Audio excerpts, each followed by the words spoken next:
At this time, we'll send it downstairs once more to the outdoor stage, where Nick Salvi is standing by with a special guest.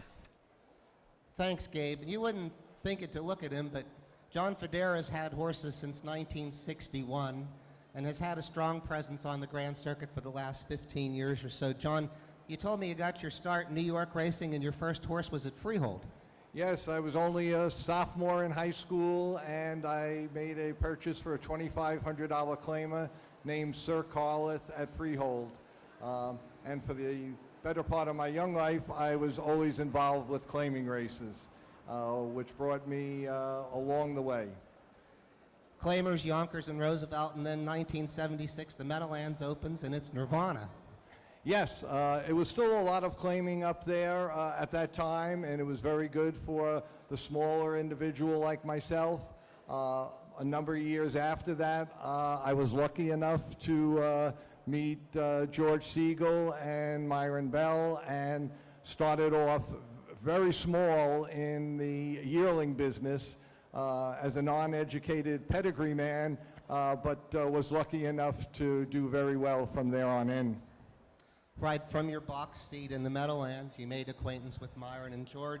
Myron was just getting started with his initiative to buy some potential stallion prospects for some clients. And you were in the first group, and among those was a couple of jug winners, Mr. Feelgood and Tell-All. Yeah, that was amazing for me. Jimmy Tactor trained Mr. Feelgood, and Chris Ryder was before that even with Yankee Skyscaper, and then Blair Burgess with Tell-All. And as a matter of fact, a memorable thing for me is the fact that the last name on the first jug at Delaware is Mr. Feelgood, and the first name engraved on the second jug at Delaware is Tell-All. So we got history in both of those. Right. It's a lot of fun going to Delaware, participating, let alone win a race like the Little Brown Jug. For a guy that likes harness racing as much as you do, it's a dream come true. It truly is. Again, I don't want to ever put myself in the league of the big guys.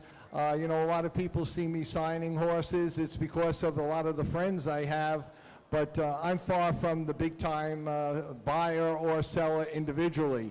I think it's a great game. I think it's, for me, it's so much better than the thoroughbred game. You have that excitement, and you get to see your horse race maybe 15, 20, 25 times a year, as opposed to maybe 4 or 5.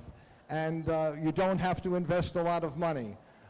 Despite, you know, what a number of people may think, I'm not in the business to buy a stallion. I'm in the business to enjoy the races, buy your sire stakes horses, and have friends come out and do the same.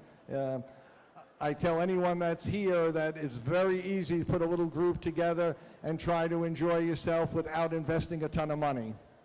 And I don't know if there's been a better time for an environment for a guy to make money owning standardbreds, with all the money that's in the Northeast and now into the Midwest and Ohio and Indiana, and here in Kentucky with the dual eligibility program, the ample opportunity to earn.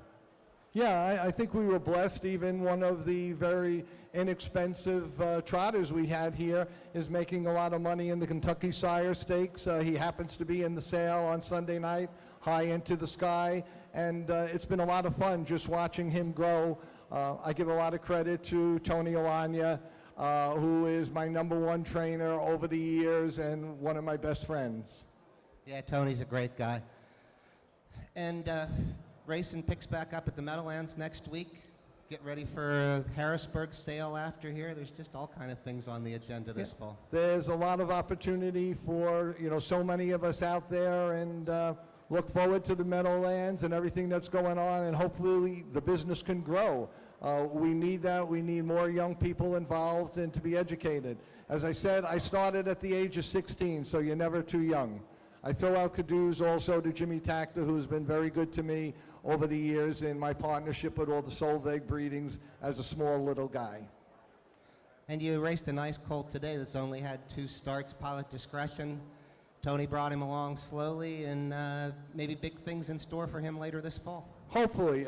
Tony never likes to rush a horse along, but you know, he may not be the Breeders' Crown, but there's the Valley Victory and there's the 3-year-old campaign. It was great to just run across the Red Mile racetrack and be in the winner's circle. The purse of $11,000 versus $60,000 is not the key. It's the enjoyment you can get out of this business. Yeah, there's nothing like winning. John, thanks for taking a couple of minutes, and thanks for your support here at the Red Mile. I appreciate it, and I'm grateful to everyone that's here, and I wish everyone the best of luck. They should have as much luck as I've had in the business. John's one of my personal favorites in the game. And Gabe, downstairs in the gift shop, we got these Jeremy Wilson hats on special. Turn it back to you.